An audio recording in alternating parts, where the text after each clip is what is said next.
Fala, meus amigos e amigas corintianos, estamos aqui novamente para trazer mais um vídeo no canal com as últimas informações do Timão. Estou trazendo um corte onde comentaristas esportivos fazem sua análise após esse empate do Corinthians pelo placar de 1-1 contra o América de Cali e a situação real para o restante da temporada. Se inscreva no canal, deixa seu like, seu comentário também e vamos para o vídeo. Lançar enquete, hein, sobre o Coringão. Coringão que ontem teve uma vida difícil contra o América de Cali, hein? Cedeu um empate, não foi um bom jogo, não. O Corinthians deveria largar a Sul-Americana, será? Ficou complicado, mas ainda dá, né? Sim, só atrapalha o calendário. Não, ainda tem chance ou é cedo demais para decidir? Vocês vão votando por aí, enquanto isso... Eu tenho uma tese. Qual é a sua tese? A minha tese é a seguinte: o Corinthians já entrou na Sul-Americana desclassificado. O Corinthians já entrou na Sul-Americana desclassificado. Por quê? Porque o Corinthians não ganhou uma vaga na Sul-Americana. O Corinthians perdeu, na verdade, ele foi eliminado na Libertadores e aí foi parar na Sul-Americana. E sabe aquela energia ruim que fica? O Corinthians pegou toda ela. Então, assim, o Corinthians já entrou na Sul-Americana totalmente desmoralizado e desclassificado. Porque era para o Corinthians estar na fase de grupos da Libertadores. Faz muito sentido, porque então, foi assim, uma decepção. E a energia ficou ali parada, entendeu? E aí, eu acho que agora é positivo para o Corinthians ter esse calendário para poder arrumar o time e disputar a Copa do Brasil e tentar ali chegar no G4 no Brasileiro. Focar nas competições nacionais, né? Que é o que resta, porque nas competições internacionais está muito complicado. Na Libertadores já foi essa frustração enorme, aí ficou esse prêmio de consolação, que na verdade nem caiu muito bem. Parece que já entrou meio desmotivado. Imagina se essa semana você está, digamos, né? Todos os times disputando Copas e tal, Libertadores, depois Sul-Americana no caso, e aí o Corinthians tem esse tempo para poder descansar os jogadores. Fala, meus amigos e amigas palmeirenses, estamos aqui novamente para trazer... Foi poupado no Inter, e aí agora o Mateuzinho foi poupado nessa semana. Para quê? Para ter os caras inteiros no fim de semana. Então é uma loucura. Eu acho que vale muito a pena o Corinthians abrir mão da Sul-Americana. O próprio Dorival falou ontem sobre o desgaste físico de alguns jogadores, que ele acha que isso pesou. A gente vai ouvir já essa sonora do Dorival Júnior, mas é aí, né, um modo de ver a situação. Vocês, corintianos do chat, já contem aqui pra gente como é que vocês estão vendo esse momento do Corinthians na Sul-Americana. Se é decepcionante, é uma vergonha estar em terceiro no grupo de uma Sul-Americana depois de já cair na Libertadores, ou pode ainda sonhar com mais? Vai contando aí o que vocês pensam e eu vou chamar ela, a nossa conversa, ela que acompanha o dia a dia do Corinthians brilhantemente. Cadê ela? Lívia Camilo. Não tá aqui hoje por quê? Aí, Lívia, cadê você, minha amiga? Você tá está tá em alguma pauta Ela aí. tá na rua, tá gastando sola de sapato, como bons repórteres fazem. Tudo bem, Lívia? Por onde você anda? Boa tarde, Lu. Boa tarde, Hernan. Eu estou exatamente no anfiteatro do Parque São Jorge. Aqui, mais cedo aconteceu uma coletiva de imprensa, né, do Conselho Deliberativo do Corinthians para falar sobre a reprovação de contas, explicar um pouquinho dessa situação política, né, que aflige hoje os corredores do Clube Social e também explicar o novo pedido, né, de impeachment, o afastamento aí, que agora é um pedido de afastamento imediato, tanto do Augusto Melo, presidente, quanto das pessoas envolvidas nessas contas que foram reprovadas por, né, ampla maioria do Conselho Deliberativo na segunda-feira passada. Então, assim, foi uma conversa que na bancada contou com o presidente do Conselho, Romeu Tuma, o presidente da Comissão de Justiça, Leonardo Pantaleão, presidente do CORE, né, que é o Conselho de Orientação, o Miguel, e também o Pedro Luiz Soares, que foi um dos relatores aí daquele parecer do CORE, né, que aponta, inclusive, uma dívida, né, um passivo, que esse passivo teria aumentado de 2023 para 2024 cerca de 829 milhões de reais. Então, eles reforçaram, né, esses pontos aí sobre dívida, falaram sobre a falta de comunicação da gestão Augusto Melo com os órgãos, né, fiscalizadores do clube, e colocaram à disposição, né, para a imprensa. Muita gente esteve aqui hoje, inclusive, para fazer esses questionamentos e entender mais sobre esses próximos passos. Então, assim, eles rechaçaram qualquer opção, né, ou até possibilidade de reabrir as contas de 2023, que é um pedido da diretoria para, né, que tire ali alguns valores que foram colocados como dívidas em 2024, né, que ajudaram nessa reprovação de contas, eles rechaçam essa ideia de que terá que, né, ser reaberta as contas da gestão do Ilho Monteiro Alves. E deixam até um ponto importante para a gente, né? Assim, até agora estou aqui na apuração, enquanto a gente estava aqui conversando, eu estava conversando com outros conselheiros aqui que estavam passando no aguardo do início, porque assim, a gente ainda está tentando entender de fato qual que é a postura, né, do Conselho como um todo para essa reabertura de contas, porque, de fato, mexer nas contas que já foram aprovadas no fim da gestão do Duílio seria um problema muito sério, né, para o Corinthians, teria aí uma insegurança financeira, né, isso mexe no mercado, mexe na segurança dos patrocinadores, né? Tudo isso, porque você pode revisar contratos, são muitos pontos que passam aí. Então, eu estava tentando entender aqui qual a visão desses conselheiros e muitos deles, inclusive, pelos porta-vozes, né, que falaram aqui na bancada hoje, essa ideia é rechaçada. E aí, um outro ponto é um horizonte para essa votação do impeachment do Augusto, que agora deve ficar um pouco mais claro, que deve ser até o fim de maio ou início de junho. Então, aquela reunião que acabou no dia 20 de janeiro, com polícia militar, gente invadindo o clube, vai ser retomada agora. Imaginamos que com mais segurança, porque o clima também mudou, né? Até do apoio da Gaviões e tudo mais em relação ao presidente Augusto Melo. E a gente deve ter essa votação sendo retomada até o fim desse mês e início do próximo mês.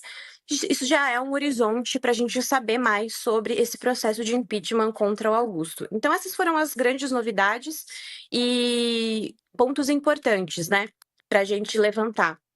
Debate sobre estatuto, né, para a torcida poder votar para presidente, poder votar para os órgãos, enfim. Isso também está sendo estudado pelo Conselho Deliberativo do Corinthians e pode ser, num horizonte próximo, uma situação acontecer aí para os fiéis torcedores pelo Brasil. Lívia, então são novidades importantes, né, desse momento político, né, com mais um pedido de afastamento aí do presidente Augusto Melo, e você atualizando tudo pra gente. Até o fim do dia primeiro a gente volta a falar sobre isso ainda pra gente entender esses próximos passos e as novidades por aí. Agora, vamos falar do jogo, né, do jogo de ontem, em que o Corinthians não esteve bem. Se não tá na política, em campo também a situação não foi muito tranquila. Até que abriu um placar, não sei se a gente tem os melhores momentos aí da partida, numa bela jogada ali, né, do Maicon com o Memphis, mas depois não teve uma boa postura. E ainda antes do gol, né, foi um Corinthians que cedeu muito a bola para o adversário, deixou o adversário, o América, se impor na partida e foi melhor em campo, especialmente depois do gol, Hernan. Aí sim, o Corinthians que não conseguia nem apostar nos contra-ataques, esteve muito inferior mesmo. O Corinthians fez um jogo contra o Inter de muita intensidade, de altíssima intensidade. E aí você tem pouco tempo para se recuperar. E o jogo de ontem ficou claro que o Corinthians é que nem aquele refrigerante de 2 litros. Chega na metade e perde o gás. O Corinthians, na metade do jogo, até o final do primeiro tempo, perdeu o gás. E é natural pelo calendário maluco que é, né? E o Corinthians com um elenco que fisicamente ainda está abaixo. O próprio Dorival detectou isso já, né? Então, assim, eu acho que o América de Cali não é um grande time, né? É um time ok. Não é o Internacional, que proporcionou ali uma virada e depois o Corinthians teve que ir atrás no placar. Ficou muito claro que se o Corinthians tivesse matado o jogo no primeiro tempo, poderia até tomar sustos no segundo tempo, mas seguraria o resultado. O problema é que fez um gol só, foi um belíssimo gol, de fato, como você falou, o Memphis fez um golaço, mas o Corinthians não teve esse gás a mais para poder fazer o resultado e quando cansou, cansou.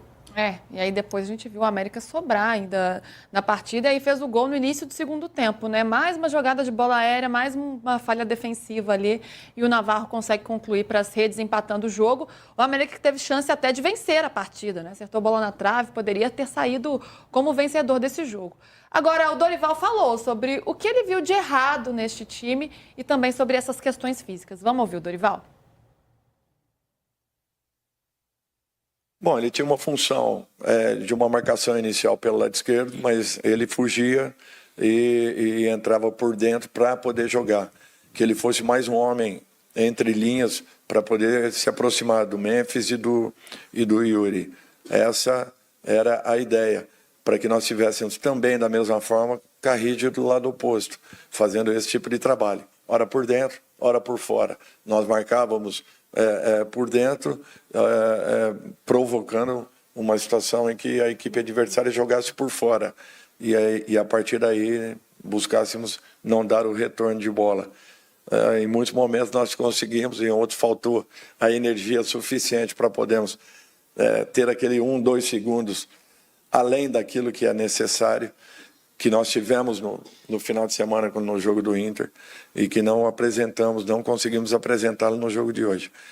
Então é assim, eu vejo ele com essa característica, jogando um pouquinho mais solto, não quer dizer que não possa ser também um segundo homem de contenção, jogando com liberdade para poder iniciar essa transição que a equipe apresente, mais ou menos as características do Maicon há um tempo atrás aqui mesmo na equipe do Corinthians.